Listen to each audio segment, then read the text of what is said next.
देखो बेटा, थर्मोडायनेमिक है ना, थर्मोडायनेमिक का मतलब क्या हुआ है?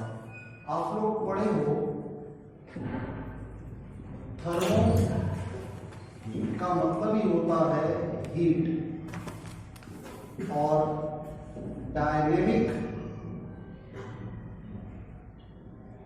का मतलब होता है मोशन, राइट, और मूवमेंट। अब इसी को और चेंज भी बोलते हैं हम डायनेमिक को। मतलब ये हुआ कि अगर कोई रिएक्टेंट है, reactant changes into product when heat is given. जब तक हीट नहीं देंगे रिएक्टेंट प्रोडक्ट में चेंज नहीं होगा। तो वही है, हीट देके रिएक्टेंट को चेंज करना प्रोडक्ट में, that is said to be thermodynamic. अब इस थर्मोडायनेमिक में दो टर्म है very important in thermodynamic. We will discuss 2 point, one system, second surrounding. Here system and surrounding. First, system is what? System is a thing which is to be under investigation, which is to be under observation, which is to be under calculation.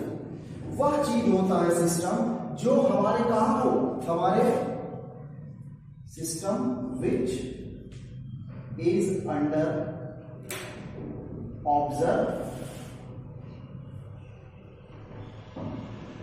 observation और investigation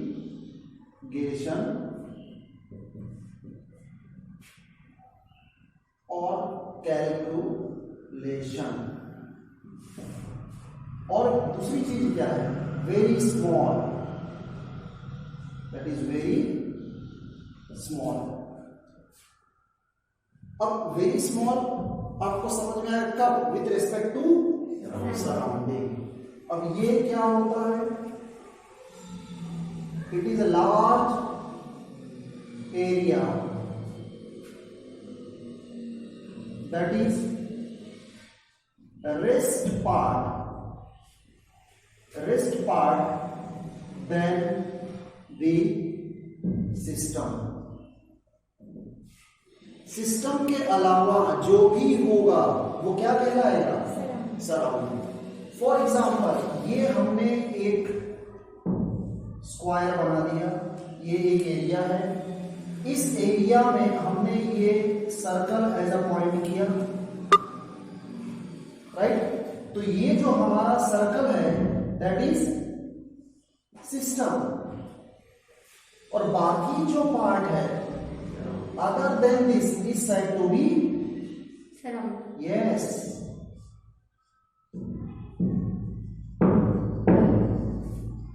surrounding मतलब ये सारे part surrounding है। System सिर्फ क्या है? ये। तो as compare to surrounding, system is a very small. Very small का मतलब नहीं बेटा बहुत टाइनी, बहुत छोटा, ऐसा नहीं। वो वेरी स्मॉल भी बहुत बड़ा हो सकता है विद रिस्पेक्ट टू सराउंडिंग, लेकिन सराउंडिंग से जब कंपेयर करें तो छोटा ही रहेगा हमेशा। फॉर एग्जाम्पल, अगर मैं कहूं India is a system, then the world, surrounding हमारा वर्ल्ड हो गया। उस वर्ल्ड में इंडिया कंट्री सिस्टम हमारा काम करेगा। इस कालिंदीपुरम में आपका घर या ये कोचिंग और रेस्ट। तो इस तरह से सिस्टम और सराउंडिंग हम डिफाइन कर सकते हैं। जहां पे जिसको हम कैलकुलेट करते हैं, जिसको हम इन्वेस्टिगेट करते हैं, जिसके बारे में हम स्टडी करते हैं, that is said to be system, right. We are always focused on the system, right.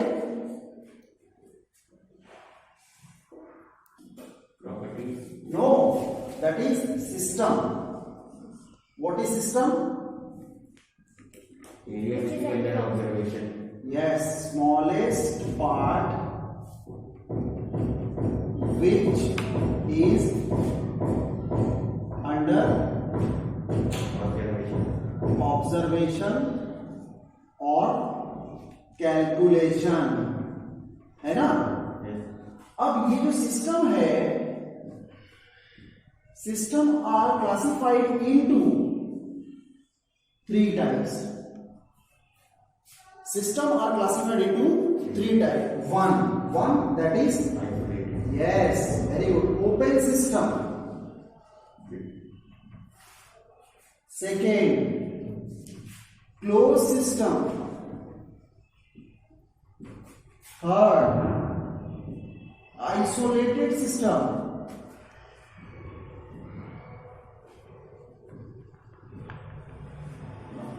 open system, closed system and isolated system. What happened? See here, open system,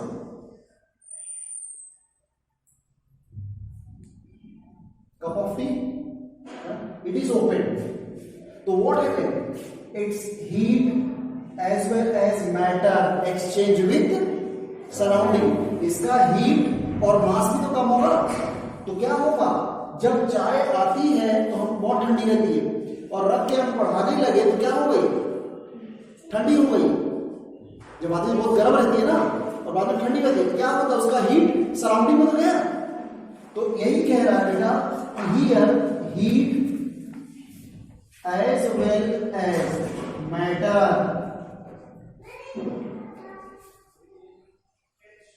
exchange with surrounding, yes और no, बोलो। तब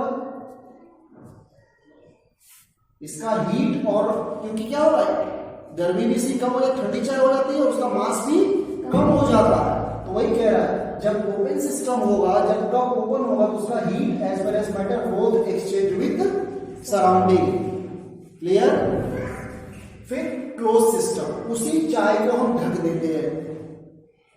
चाय को ढक दोगे तो heat तो exchange होगा बेटा, ठंडा तो हो जाएगा, लेकिन मैटर उतना ही रहेगा, राइट, क्योंकि वो वाटर का वेपर बनेगा उस प्लेट पे और फिर उसी के अंदर गिर जाता है। तो यहां पे ये रहा सेम, इट इज क्लोज्ड,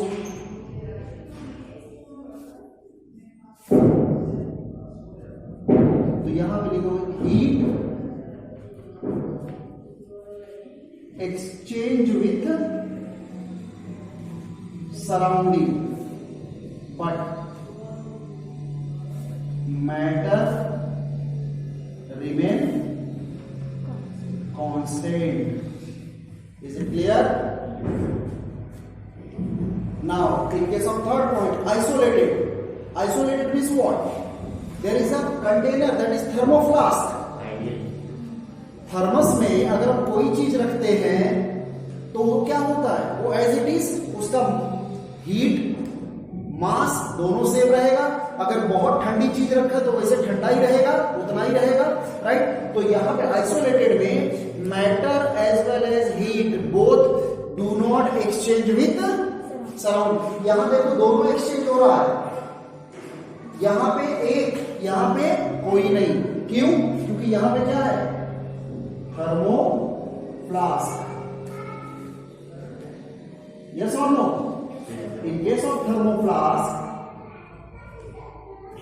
ऐसे लिखो ना, neither heat, yes, not matter exchange with surrounding. Very good, yes और नो? भाई अगर थर्मोफ्लास्क में कोई चीज आप रखे हो तो वो क्या होगा, जैसे ये लो, यही तो है थर्मोफ्लास्क, ये एक कंटेनर, इसके अंदर दूसरा कंटेनर, राइट। तो क्या होगा बेटा, जो एटमॉस्फेरिक टेम्परेचर है वो सिर्फ इस लेयर तक पहुंचेगा। Is it clear? वो इसके कांटेक्ट में नहीं आता। तो ये जो कांटेक्ट है, ये जो लेयर है, वो सराउंडिंग से क्या है, आइसोलेट है। और जब आइसोलेट है तो do not affect whatever material is kept, so that here in thermoflask neither heat nor matter exchange with surrounding। clear? लिख जाइए।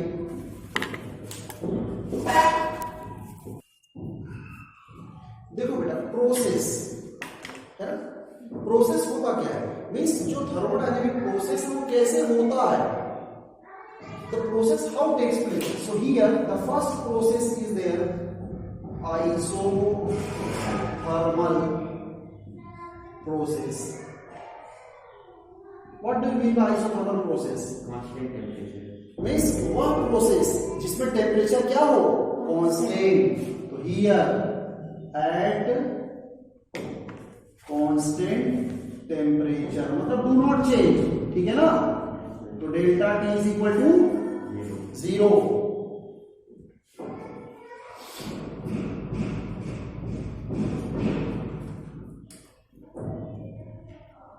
जीरो मत देखो, तुम लोग गड़बड़ कर दोगे. कांस्टेंट टेम्परेचर मतलब फिक्स है, डू नॉट चेंज. राइट. फिर दूसरा है यस आइसोबारिक प्रोसेस. क्या होगा isobaric process? Yes at constant pressure. बेटा जब प्रेशर और कांस्टेंट रखेंगे तो रिलेशन किसमें मिलेगा? Charles law. V is directly proportional to T. अगर टेम्परेचर बढ़ेगा तो वॉल्यूम भी बढ़ेगा, टेम्परेचर कम होगा तो वॉल्यूम कम होगा. क्लियर. और पहला वाला जो है वो बॉयल्स लॉ है ना. Next isochoric process. क्या होगा आइसोकोरिक? आइसोकोरिक में at constant volume means volume remains constant. जब volume constant हो तो relation P and T. Pressure is directly proportional to temperature. Fourth, reversible process.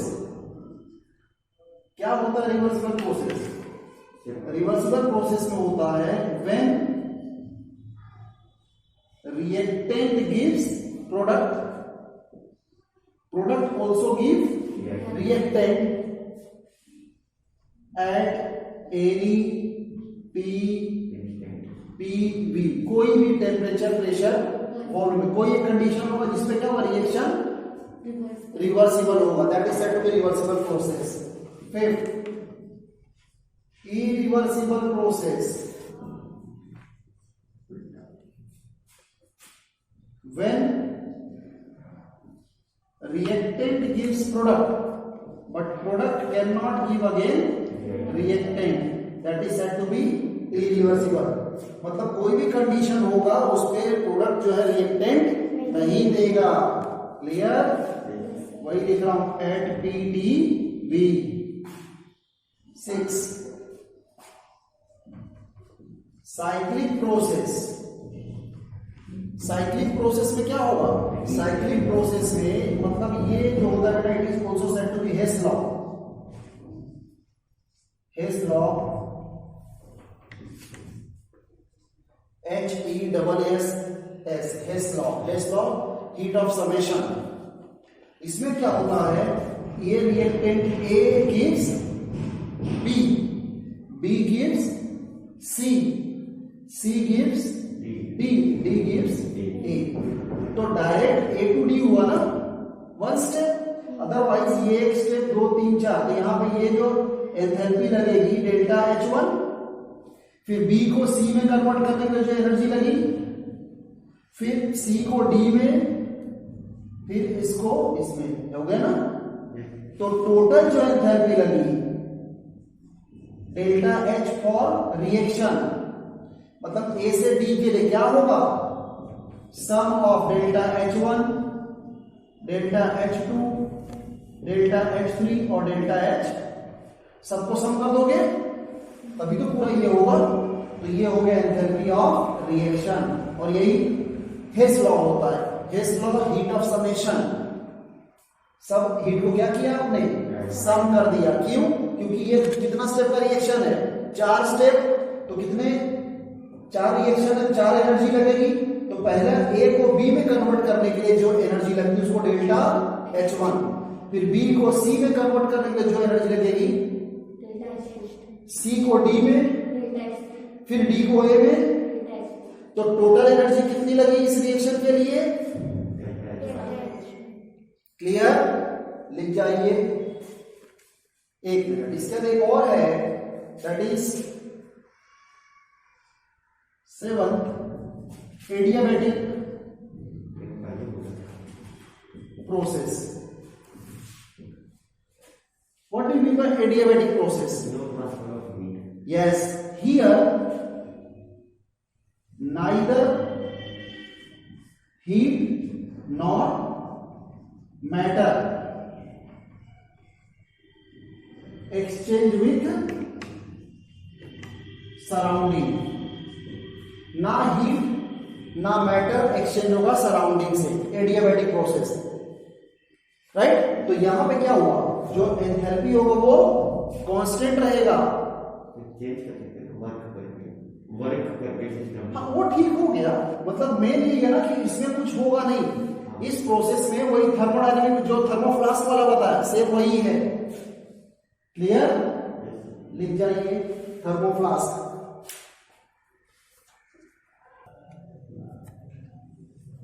अब देखो ये कहता है next point, that is state function और स्टेट वेरिएबल। स्टेट फंक्शन और स्टेट वेरिएबल, इसका मतलब क्या है? मतलब ये है बेटा कि ये हमारा ए है, ठीक है ना, और ये हमारा बी। यहां ए से हमको कहां पहुंचना है? बी। ये एक पाथ है और ये दूसरा पाथ है। This is path 1 and this is path 2, या जो भी है, और एक ये भी तो है। 3 पाथ हमने बना दिया आपके सामने।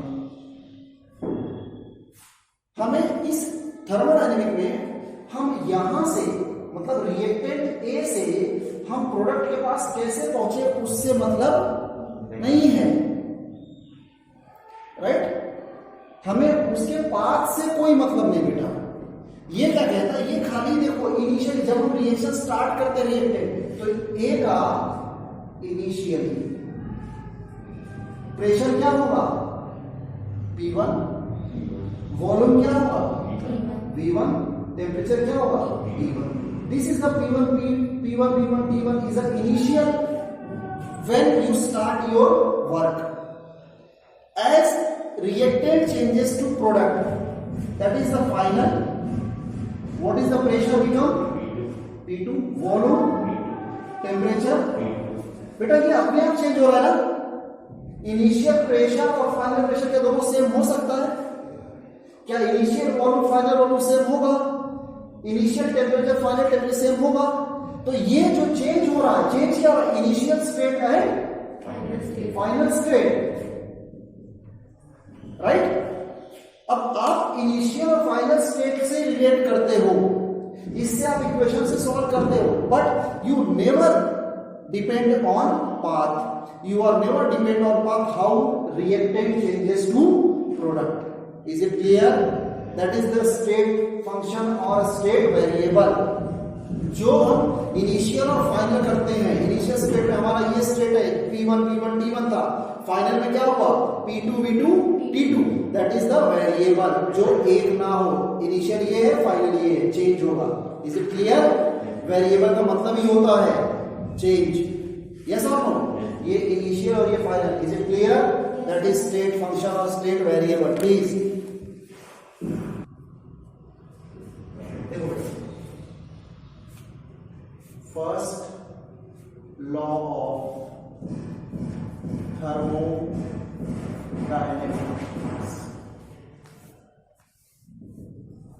क्या कहता है? फर्स्ट लॉ ऑफ थर्मोडायनेमिक्स,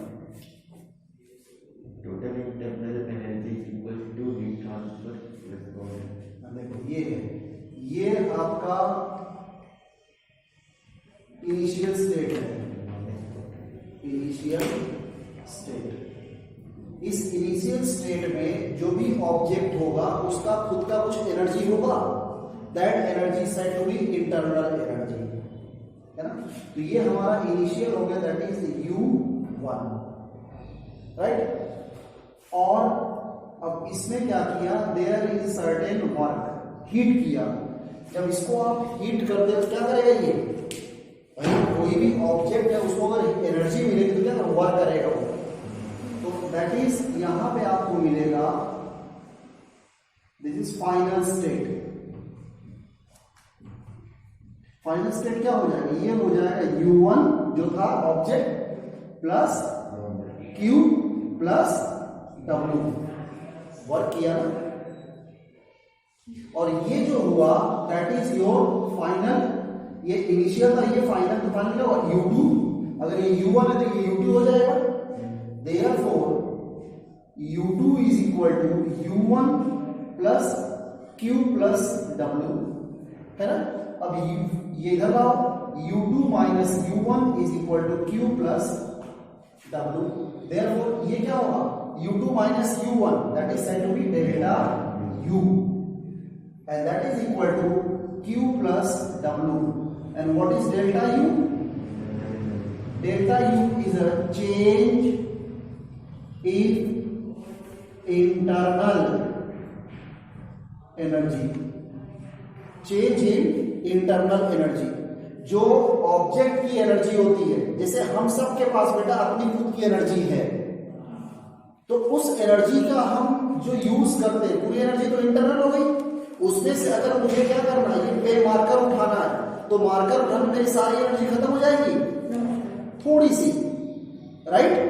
तो वो इंटरनल एनर्जी इनिशियल हमारा ये रहा U1, जब हम वर्क किए तो वो इंटरनल एनर्जी में हमको एनर्जी मिली, हीट किया एनर्जी, तो क्या किया हमने, वर्क किया। वर्क किया तो ये हुआ U1, किसमें, ये ऑब्जेक्ट था, ये Q और ये वर्क, तो ये बराबर क्या होता है, that is U2 final.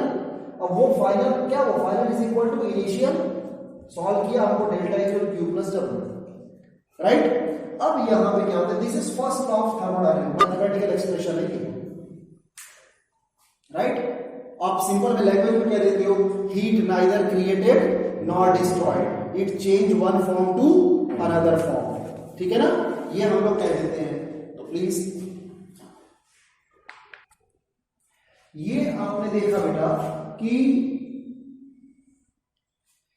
Delta U, right, delta U is equal to change in internal energy is equal to Q plus W, यही है ना। This is first law, first law mathematical expression. अब यहां क्या है, दो केस है, there are two case here. Case 1 क्या है, केस 1, केस 1 कहता है कि work done by the system, मतलब ये कह रहा है कि जब हमारा सिस्टम वर्क करेगा, ये सिस्टम है, देखो ध्यान से देखो बेटा, बहुत इंपॉर्टेंट चीज है ये, अगर ये नहीं आया तो समझ लो थर्मोडायनामिक्स खत्म। यही से ये क्या है, this is said to be piston, पिचकारी देखे हो ना, यही है पिस्टन, और ये है हमारा सिस्टम, हमने कहा ना ये छोटा सा पार्ट, राइट, बोलो हाँ, this is piston and this is system. हमने क्या लिखा बेटा, work done by the system, मतलब इसमें कौन वर्क करेगा, सिस्टम। सिस्टम जब वर्क करेगा, ध्यान देना, सिस्टम वर्क करेगा तो सिस्टम अपना एरिया एनर्जी लूज करेगा,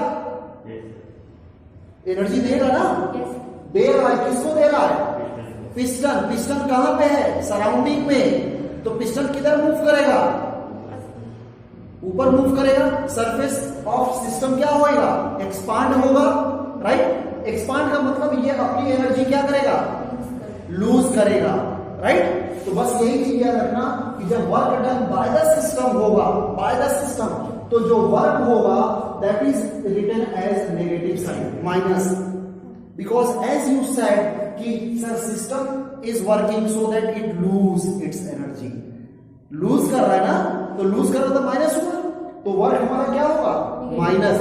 तो what this negative sign indicate, work is done by the system. Yes, this negative sign doesn't indicate कि इसका वैल्यू माइनस में है। नहीं बेटा, माइनस नहीं होगा। ये क्या होगा?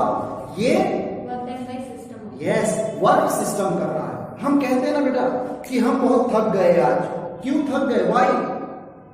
क्योंकि हमने वर्क किया होगा, है ना। आप शाम को दिन भर क्रिकेट खेलते हैं, शाम को मम्मी मैं बहुत थक गया, definitely because you are exhausting yourself, right. तो वही चीज यहाँ पे है, वर्क कौन कर रहा है? सिस्टम। तो ये minus sign, so that therefore what happened to first law? First law become delta U is equal to Q minus W. ये क्या हुआ? ये हो गया work done by the system. इसी को बेटा अगर हम ये कहें आपसे, ये रहा केस 2, चलो पहले इसको लिख लो।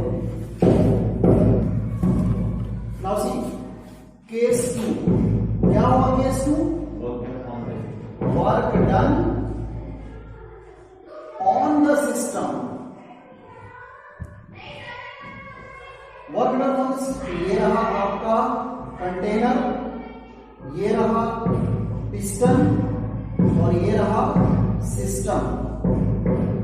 वर्क कौन कर रहा है? मतलब सराउंडिंग। तो ये जब वर्क करेगा बेटा तो ये अपनी एनर्जी किसको देगा? है ना। तो सिस्टम को एनर्जी क्या हो रही है? मिल रही है ना। तो सिस्टम एनर्जी ले रहा है, so that W with respect to system become positive, क्योंकि उसको एनर्जी मिल रही है। हम हमेशा सिस्टम की बात कर रहे हैं। आपका फिजिक्स वाला टीचर इसी को work done by the system on the system को नेगेटिव पढ़ाएगा। क्यों? क्योंकि वो सराउंडिंग की बात करते हैं, क्योंकि सराउंडिंग अपनी एनर्जी क्या कर रहा है? दिख रहा है ना, लूज कर रहा है। तो वो यहाँ माइनस बता सकते हैं, लेकिन वहां ये क्लियर करेंगे कि हम वर्क कौन कर रहा है? सिस्टम। और हमारा पिस्टन, हमारा क्या है यहाँ पे? पिस्टन वर्क कर रहा है, लेकिन एनर्जी दे रहा है, किसको दे रहा है? सिस्टम को गेन कर रहा है, सो दैट पॉजिटिव।